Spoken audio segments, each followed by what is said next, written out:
Not sailors out of uniform don't shoot, you Miss Cushion. But it's nice to see you out of there. Sarah? Sarah? Oh. You must be the other Miss Cushion.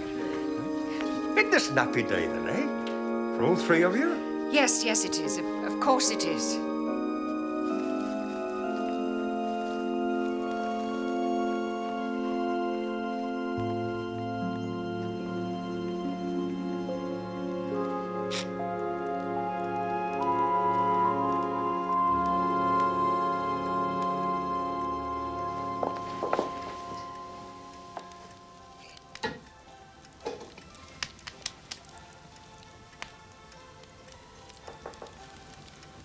Just coming.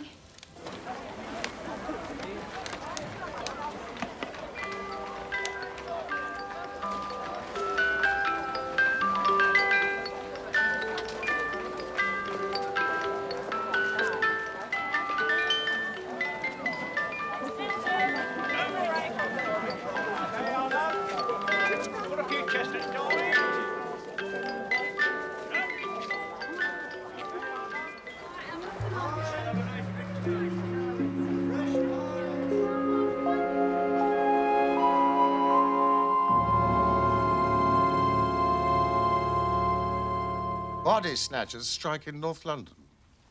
Are we dealing with a modern version of Burke and Hare? Well, sadly, the anatomy schools don't need the help of body snatchers at this time of the year. They're well stocked with corpses from the poorhouses. What do you think, then? I don't know. Some outlandish cult, perhaps? Have you been consulted on the subject, Holmes? Come in, Hawkins! Ah, Hawkins. Make yourself at home. Have a cup of coffee. Thank you. Have you brought those descriptions? Yes, I have. Bodies so far exhumed. Albert Cotter, 48, fish porter of Shadwell, heart disease. Martin Rubery, 54, cirrhosis of the liver. And we don't know much about him, except it was thought he was an amateur pugilist of some sort in his youth. Jimmy King, 39, Covent Garden porter, cerebral hemorrhage. You will continue your researches?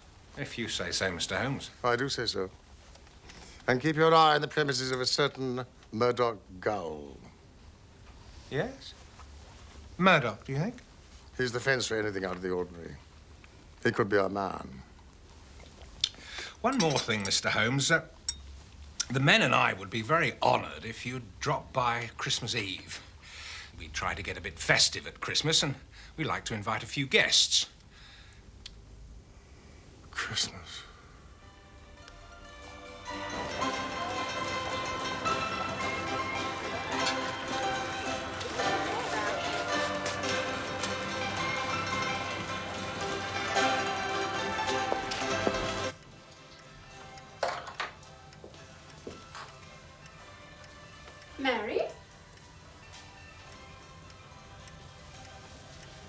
Mary?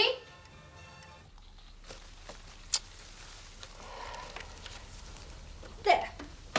It's a start. Mrs. Hudson, Mr. Holmes? how am I supposed to think up yet another present for Watson? I mean, every year you inflict this agony on me. Well, it's quite simple, Mr. Holmes. You go to Gamage's. Damages? Yes, it's in Holborn, a departmental store. The People's Emporium. You'll be quite spoiled for ideas. Damages.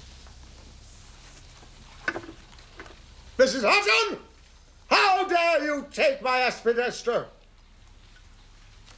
I do dare.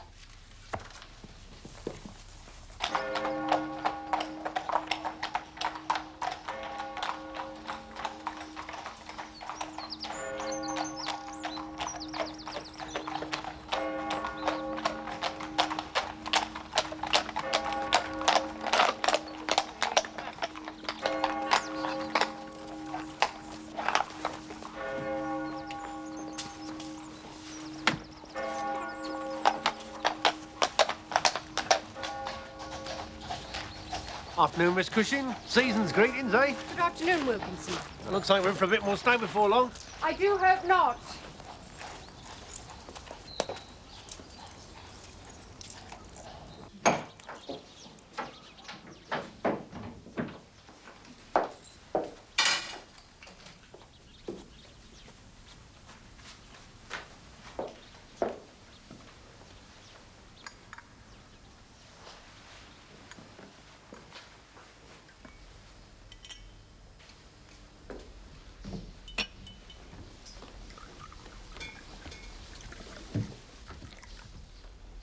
What is this, Monsieur Jacotet?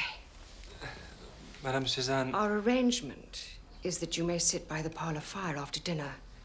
Otherwise, I'd be obliged, when you're in the house, if you would keep to your room. your sister Sarah gave me permission, madame. This is my house, not my sister's. Even if she said it, which I doubt. You doubt my word? I'd be most surprised if my sister gave the run of the kitchen to my lodger. You'd be surprised what your sister gives. Very surprised. I think I'd be obliged if you left the kitchen now, monsieur. I don't think you hear what I'm saying.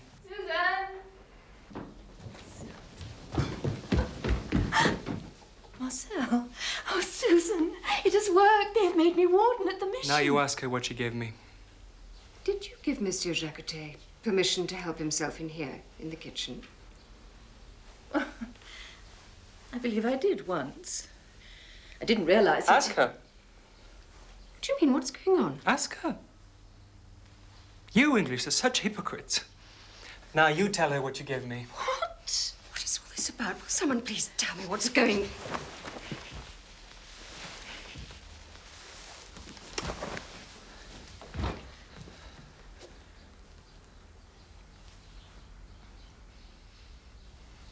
I see. I see. Very well. You are warden now. Go and live there, then. You'll have quarters at the mission. Go there. I don't want you under my roof. Go. I won't have you here. I won't. And as for you, monsieur, you will leave my house immediately. Immediately, or I will call the police. Your belongings will be packed and left at the tradesman's entrance for your collection. How dare you! You sound exactly like Mother. What if I do? I thought I'd heard the last of that sort of thing when she died. How dare you talk about Mother like that? It's just as well I am like her. I don't know what would happen to this family otherwise. Oh, you hold us all together, do you? How splendid you are. Do you realize that Mary has gone away without telling anyone? Good. She's showing some spirit at last. You call that good? Sometimes I think you're not just feckless, I think you're deliberately irresponsible. Mary is a married woman. Well, no thanks to you. You stood in her way to the last. Jim Browner was never good enough for our family, was he? The daughters of Major Cushing, R.E. Never mind, he was a gambling wastrel. Our father was so... Quiet. It's disgraced this family. It's me. I warn you. One day this diet of respectability is going to make you ill. You are so horrid.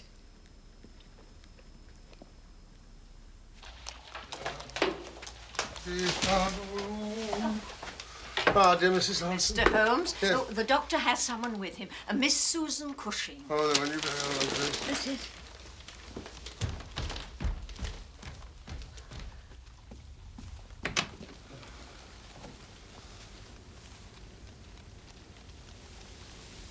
What's that? That is a Christmas tree. It's a Norway spruce. This is Miss Cushing. Miss Cushing is concerned about her sister, Mrs. Browner. Pray, continue. Miss Cushing's younger sister lives not far from her, just east of Camberwell. Mrs. Browner visits her every Friday for tea, unless she sends excuses, which is most unusual. Last Friday, the 19th, Mrs. Browner failed to send excuses or to arrive. So Miss Cushing has made inquiries at her lodgings, but Mrs. Browner has not been seen there since last Thursday. Sounds to me as though she's disappeared. Evidently, Holmes. There could be one or two reasons for her disappearance. Yes, I know. Either because she wished to disappear or because somebody else wished her to disappear. Oh, do you know any reason why anyone else should wish her to disappear? Mary? None. She's the most lovable of creatures. Everyone loves her. As to her whereabouts, I suggest that you try the Missing People's Agency. I could find you a list of addresses. There. Ah. Charming, eh? Slight improvement on that rather sad Piscean Excelsior.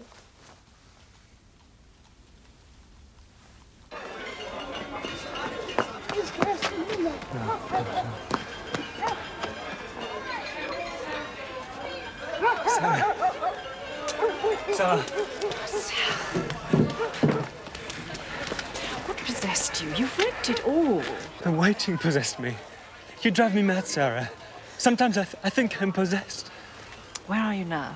Some filthy hole near the hospital. Thanks to your sister. I will not let her forget this. You'll need a reference if you're going to find a decent place to stay.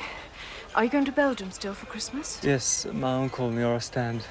Well, when you come back, I'll write a reference for you. I'm warden of this place. It'll count. I love you.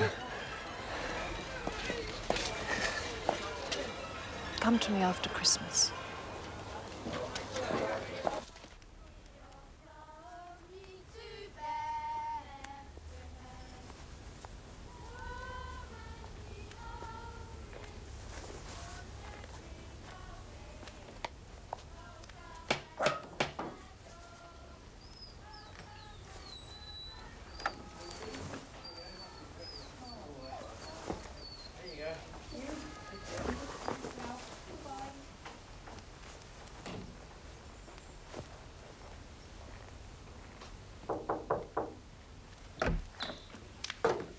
Post, Miss Cushing.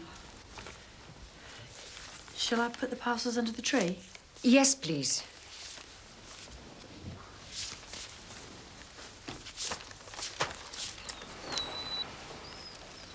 Nothing from Mrs. Browner yet?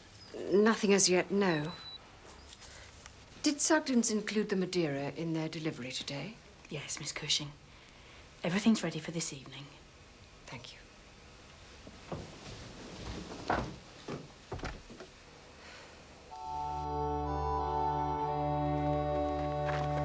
Compliments of the season, Mr. Bradbrook. Thank you very much, and the very same to you.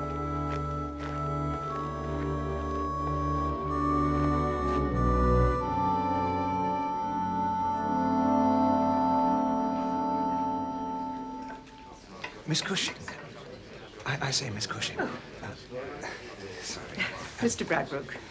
I dare say your sister Sarah will be joining us. I'm afraid not, Mr. Bradbrook. She's warden of the mission hostel now. Her duties to her residents will keep her there. I shall see her only on Sundays now, I fear. I'm sorry to disappoint you, Mr. Bradbrook. Oh, no, no, no, you haven't. Not at all. No. Well, come now, Mr. Bradbrook. It's Christmas Eve. To make up, we shall open our presents from under the tree straight after supper instead of at midnight. Oh. What do you say? Very well, yes, yes, fine, splendid.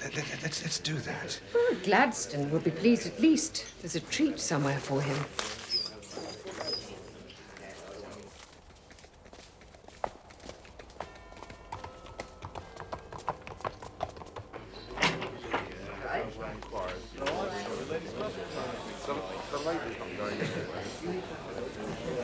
Welcome, gentlemen. Very good of you to come. Gull, has he been arrested? No, Mr. Holmes. He's come to complain. Has indeed. Yeah, he spotted our surveillance of him. He doesn't like it. You won't go up? Oh, dear me, no. Oh. Join the party.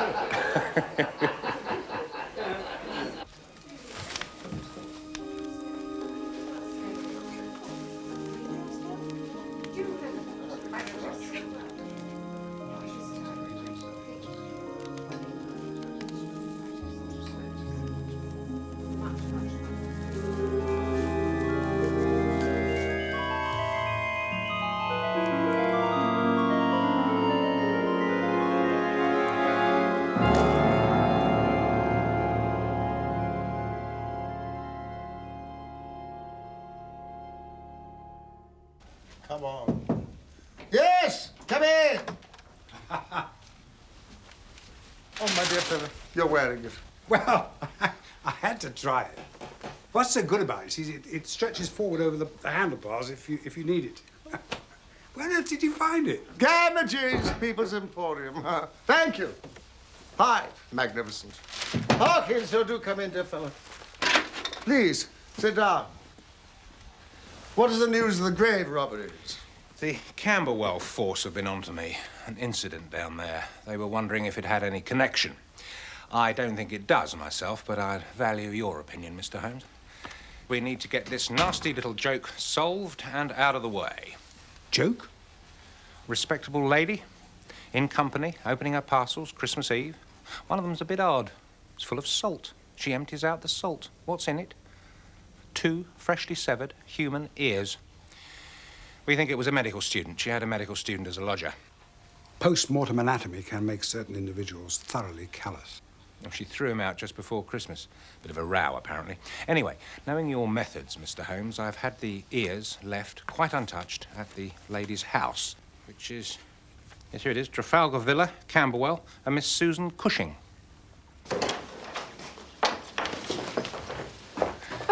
Mr. Holmes, have you come to help me find Mary after all? I'm afraid not, Miss Cushing.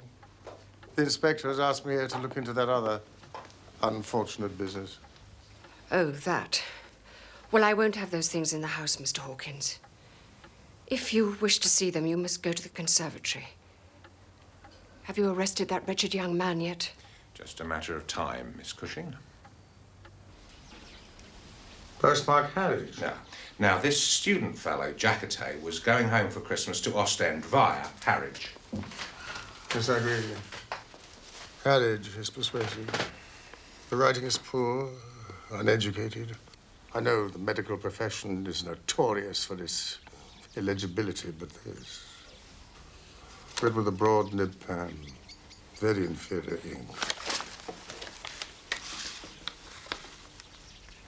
Hard twine, Stockholm tile, knots intact.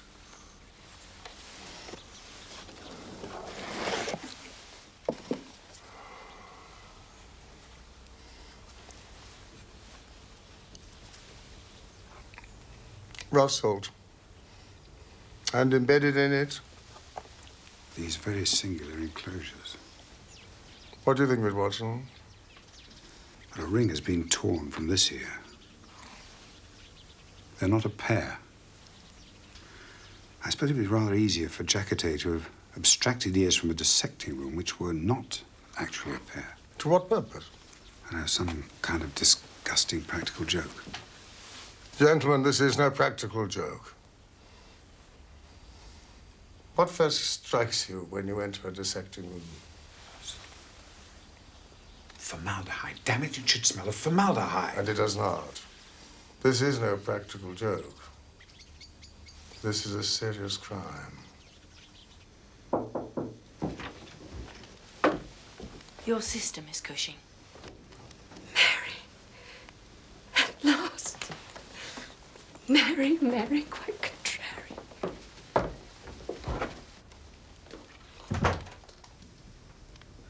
I thought it was Mary. I've come to take some more of my things. I bought you a present before we argued. You may as well have it. I don't want it. I don't want it. What's the matter with you? Is it another disgusting prank? What? Well, he was your friend after all. Who was? I don't want your horrid parcel. Take it. Let's preserve the proprieties at least, sister. Proprieties? You dare to talk about the proprieties? You've flouted the rules of society all your life. And you had the effrontery to accuse me of interfering with Mary's marrying that man. Didn't you? But what did you do? What did I do? I did nothing. You know what you did. You introduced Mary to other men, corrupting her. Mary has told me in her innocence. She accused me. Mary accuses no one, you know that. But I see your hand in her unhappiness. Nonsense. Why did Jim Browner start drinking again? He signed the pledge for Mary. That's what brought them together. She pinned the blue ribbon to his chest and he was a new man. So why did he break his pledge? Why ask me? Why did you quarrel with him?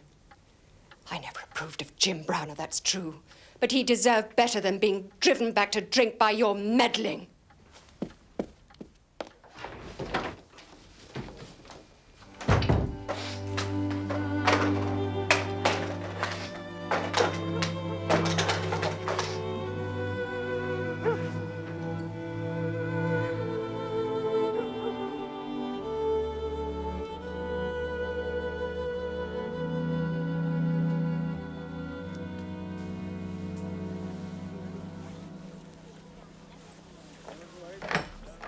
Back. Jim, Hello, Sarah. Mary wasn't expecting you till much later. Oh, I managed to catch the tail end of the flood. Saved the whole tide. She's not here, then? No, old Mrs. Cooper's not well again. Mary's with her. I said I'd help her with the laundry. She'll be back soon.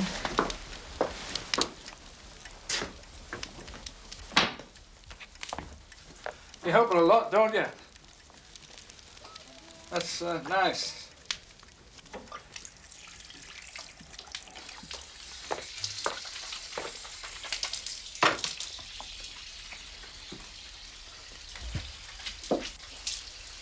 You know why I help her, I suppose? What? Why I'm always round here. Well, you're a sister.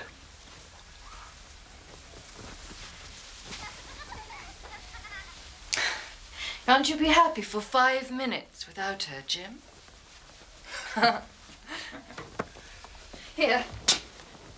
Make yourself useful.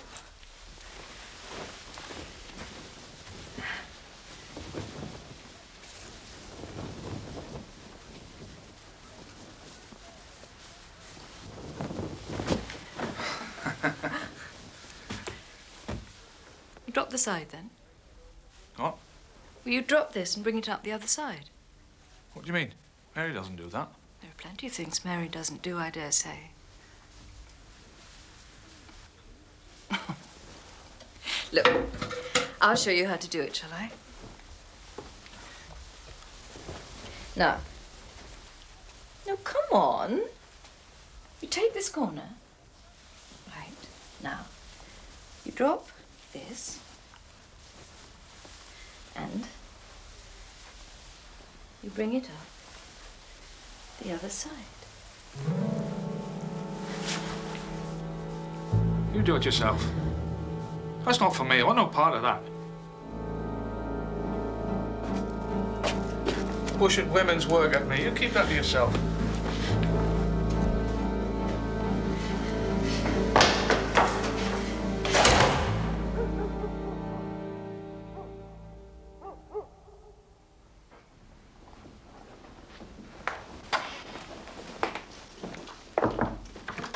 Holmes and the other gentlemen to see you, madam. As long as they don't bring those things near me.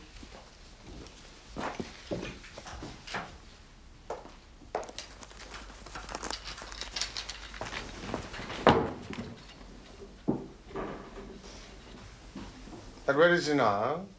Mr. Browner was on the South American line when he and Mary married. But he was so fond of her that he found himself a berth in the North Sea boats, the London-Den Helder line. And is Mary fond of him? It was a love match. Love? Although Yes. I was loath to acknowledge it at the time. Why was that? I didn't think a sister of mine should be marrying a steward. And now? How do you feel now? I think Jim and Mary could be happy. You mean they weren't? Well, they were at first. What happened? Perhaps you should ask Sarah. She practically lived there for a while.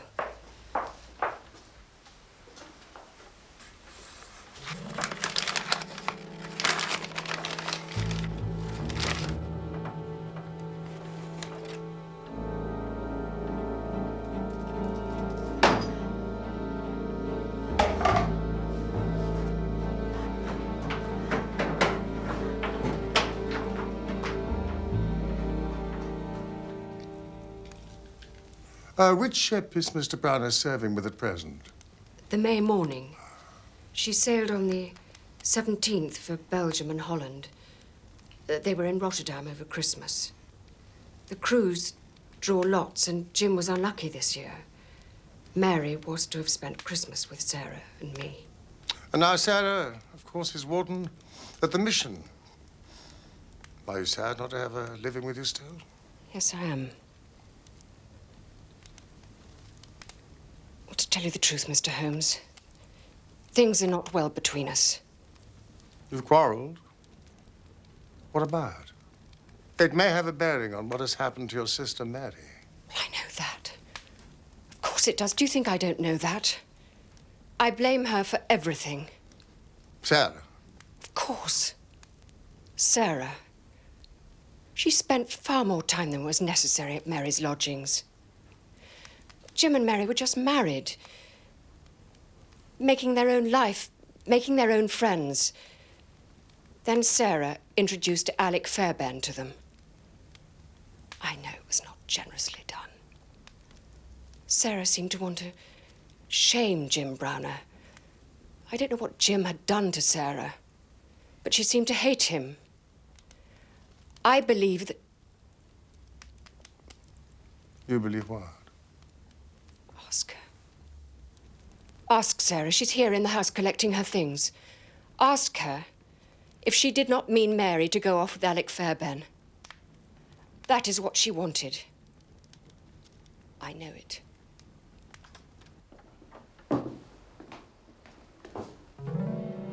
Ah, the message has been received then.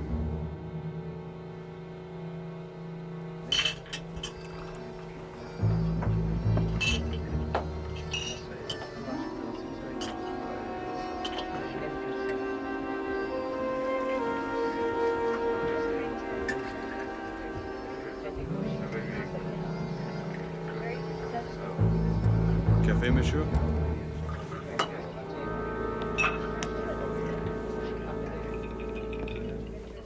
Thank you for your help, Inspector. It's very difficult, Mr. Holmes. We can't ignore the evidence. What have we got? 2 severed ears in a parcel. We've got the medical student, Jacquetet, who's been thrown out of the lady's house. Strong motive. Parcel, postmarked Harwich on the 19th. He was in Harwich on the 19th. That's as good as you get. Your logic seems foolproof, Hawkins. Thank you. Well, yes. I just regret that I haven't been able to keep it out of the newspapers. They're running the story in tomorrow morning's first editions. They've also managed to get hold of Miss Susan Cushing's name. She won't like that. Poor woman. This other matter, then, Mr. Holmes, you've clearly got some thoughts on that, haven't you?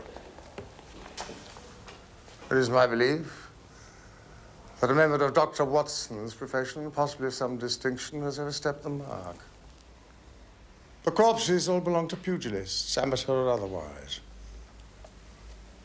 What is the unfortunate characteristic of boxers who have fought too long?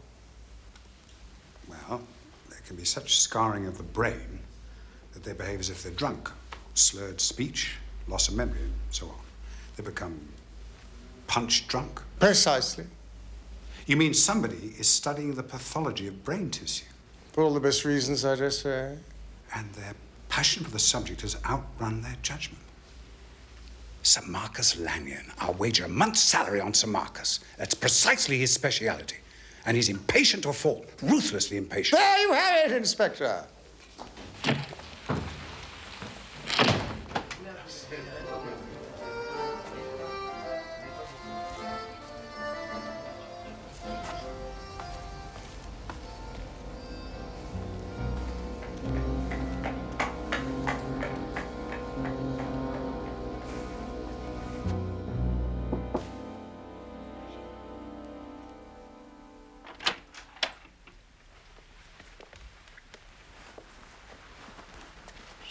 Down, like this ever since you got back here this afternoon.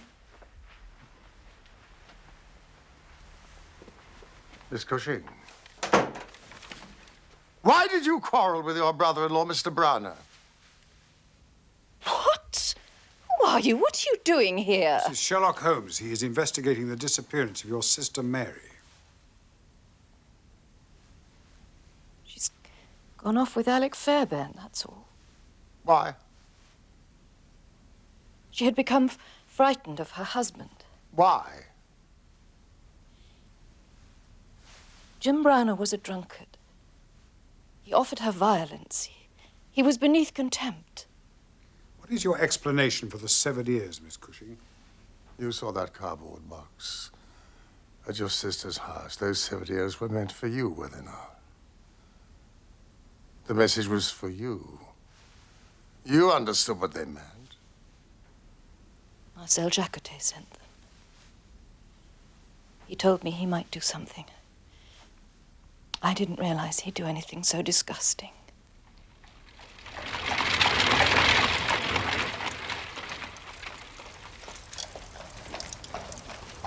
She's lying, Watson. She's lying through her teeth.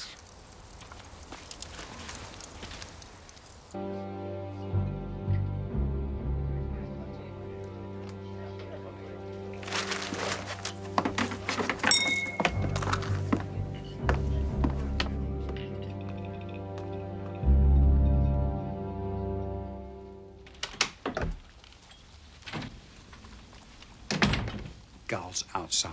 Excellent. I've been to the shipping line offices too. And? It's as you thought. The May morning set sail from London for Den Helder on the 17th. But a hogshead got loose in her hold. She sprang a plate and had to put in for repairs. To Harwich? To Harwich. The crew were given leave on the 18th. The May morning left late on the 19th, the day the parcel was posted. Excellent, Watson. We have it!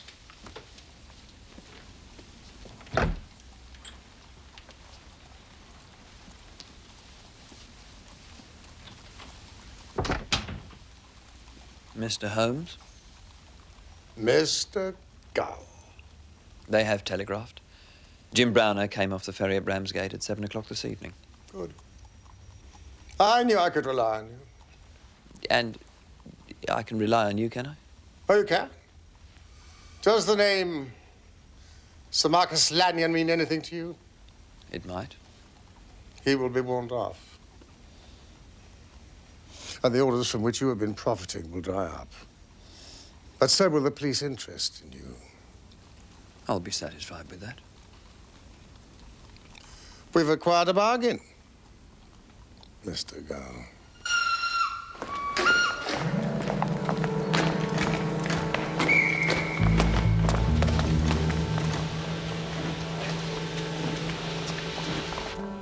Holmes? Oh.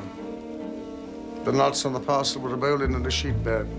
Yes, sailor's knot. You know that sailors deliberately do not sharpen their knives? Yeah, in case of accidents. Hence the crude amputations. Harry's was the key. And Browner was there. Now, I suppose. Browner returned unexpectedly, found his wife with Fairburn. He followed them. He murdered them both. He severed an ear from each and sent them, as he thought, to Sarah Cushing. Of course, he would go there immediately. He would be desperate for her to know that the severed ears were for her and not for her sister. Well, that being the case, the railway is operating as if it were a Sunday. Why? Because the Christmas holiday is still on. Do you realize Browner could have caught a much earlier train? No, I did not know.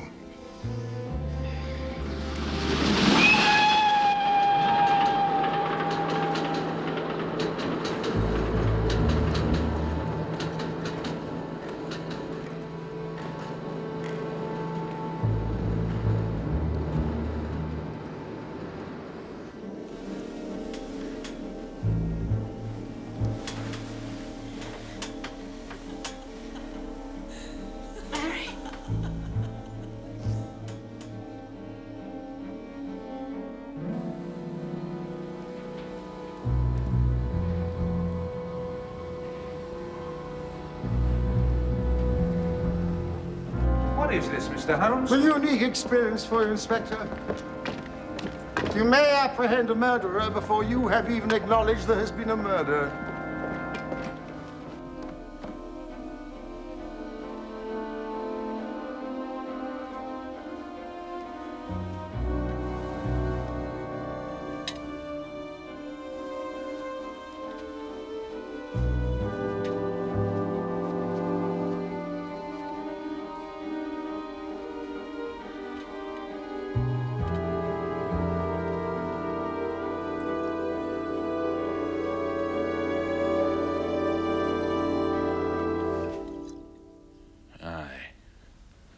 Well, you may stare. Look at me, Sarah Cushing. This is your handiwork. What have you done, Jim? What have I done? Nay, it's what you've done. I beg you, Jim. Look on me kindly. Whatever I did for you. It was you.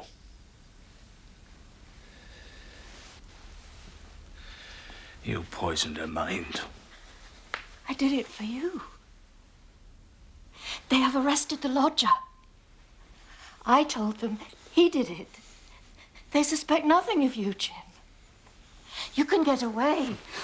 Get away? You think I can get away? Put it all behind me, you think, do you? Are you mad? It is me! It's in here! Every last moment of it comes out of the daylight at me. It goes on and on. I tell you, I dare not shut an eye and sleep since it did it. I'm never without one or the other before me. May the blood rot in your veins, Sarah Cushing. No! No! I love you. I love you. I love you. I love you. I believe you do. I'll tell you something. I'd rather have one kind word from her I've killed than on your love. I'd rather see her breathing 1 minute more than a lifetime of what you could give me. Don't say that. Don't say that. Don't say that.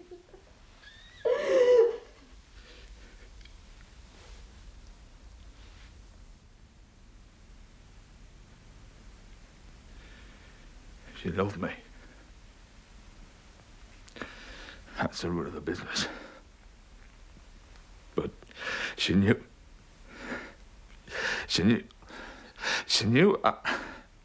I thought more of my wife's footprint in the mud than I did of her body and soul. Where would I dreamt it?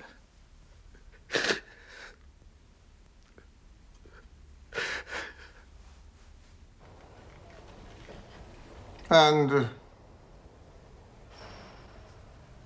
after he had rejected Sarah's advances, I never said a word to Mary, for I thought it would grieve her.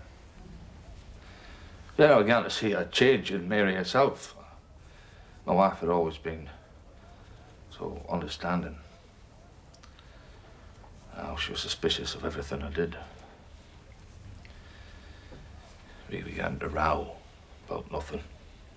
Nothing at all. And it maddened me. And this was Sarah's work? Yeah. I didn't see it then, mind. I just saw it all go wrong. She and Mary were inseparable, and then,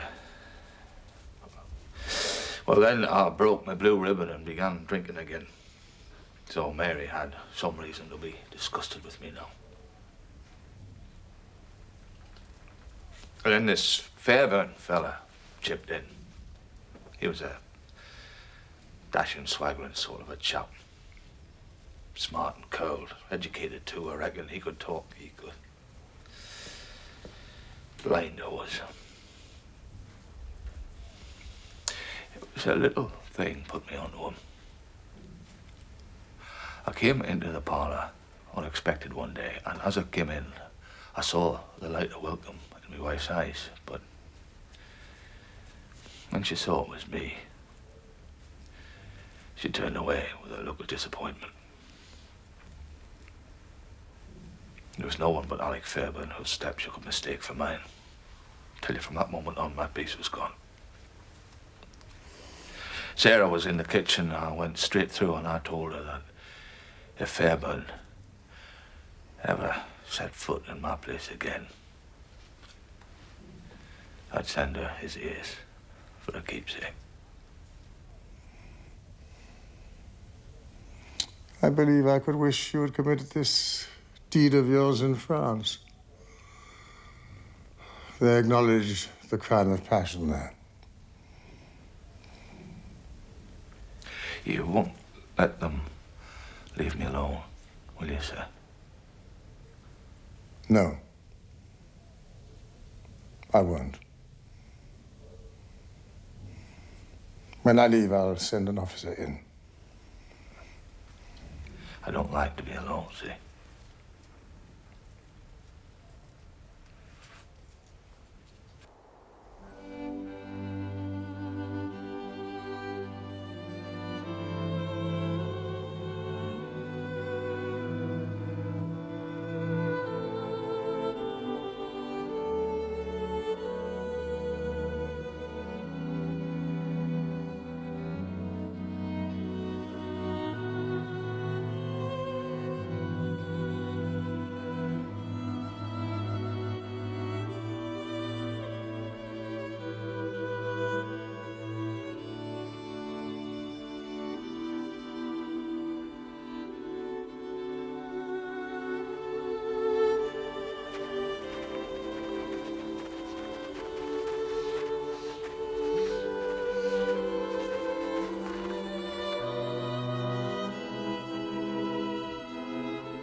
Your turn?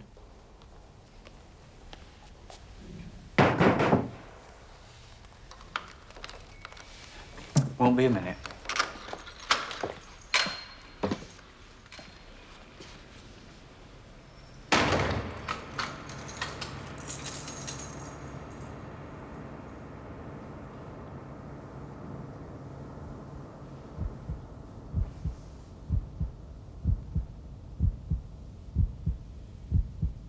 She made it go wrong, didn't she? you never thought of anyone but me. Did you, Jim? She loved you and she made me hate you.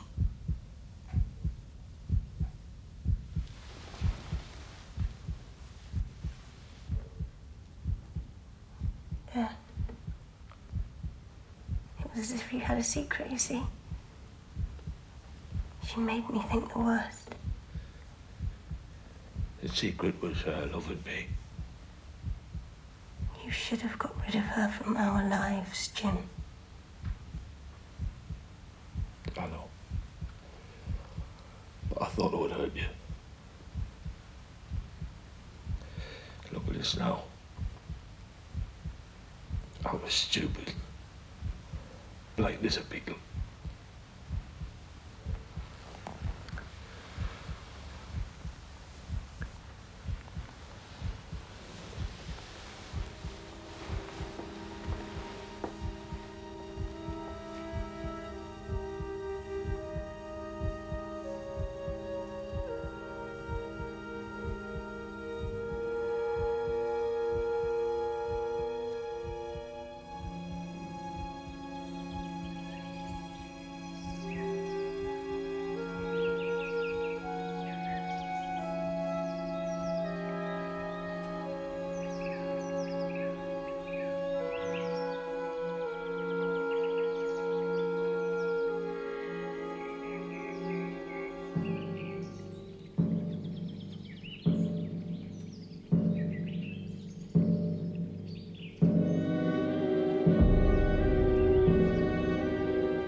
What is the meaning of it, Watson? What is the object of this circle of misery and violence and fear? It must have a purpose. For our universe has no meaning, and that is unthinkable. But what purpose? That is humanity's great problem, to which reason so far has no answer.